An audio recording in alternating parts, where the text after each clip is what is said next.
Hi everyone, new mothers की एक common query होती है कि किस तरीके से बच्चे को बर्प कराया जाए। और इसके लिए आज हमारे साथ हैं गोलू। तो चलिए हम शुरू करते हैं। बेसिकली जब हम बर्प कराने की बात करते हैं तो दो टेक्निक्स जो है हम इस्तेमाल करते हैं। आप जिसमें कंफर्टेबल हैं आप उसको फॉलो कर सकते हो। एक है शोल्डर टेक्निक, दूसरी होती है लैप टेक्निक। तो अगर हम शोल्डर टेक्निक की बात करते हैं तो सबसे पहले, क्योंकि बच्चे का हेड एंड नेक कंट्रोल के लिए आपको बच्चे को प्रॉपरली होल्ड करना होता है। तो देखिए, ये एक तरीका है। जब भी आप बच्चे को कैरी करते हो तो अपने राइट हैंड से बच्चे को प्रॉपरली इस तरीके से ग्रिप में सपोर्ट करिए। जो आपका दूसरा हाथ है उसका आपको थंब बच्चे के हेड के एक साइड में होना चाहिए। फर्स्ट फिंगर बच्चे के नेक को सपोर्ट करना चाहिए।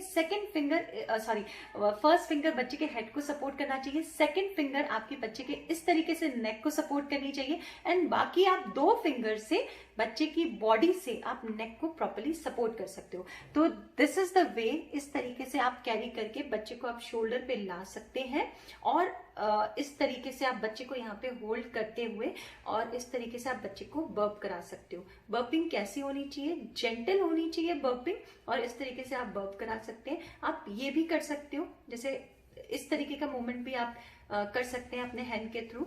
तो ये आप इस तरीके से आप बच्चे को बर्प करा सकते हो। बैठ के कर सकते हैं, खड़े होके भी कर सकते हैं। जिस तरीके से आप कंफर्टेबल है उस तरीके से आप कर सकते हो।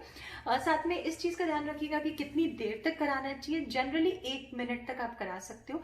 जरूरी नहीं है कि बच्चा हर बार बर्प करे, बट हाँ, कितना फ्रीक्वेंट होना चाहिए। लाइक अगर आप ब्रेस्ट फीड करा रहे हो तो जब आप एक ब्रेस्ट से कंप्लीट फीड करा देते हो उसके बाद आपको बर्पिंग करानी चाहिए। और अगर आप बॉटल फीड करा रहे हो, एक्सप्रेस मिल्क आप फीड करा रहे हो, तब भी आपको बीच में आपको रोक के एक बार आपको बर्पिंग कराना चाहिए।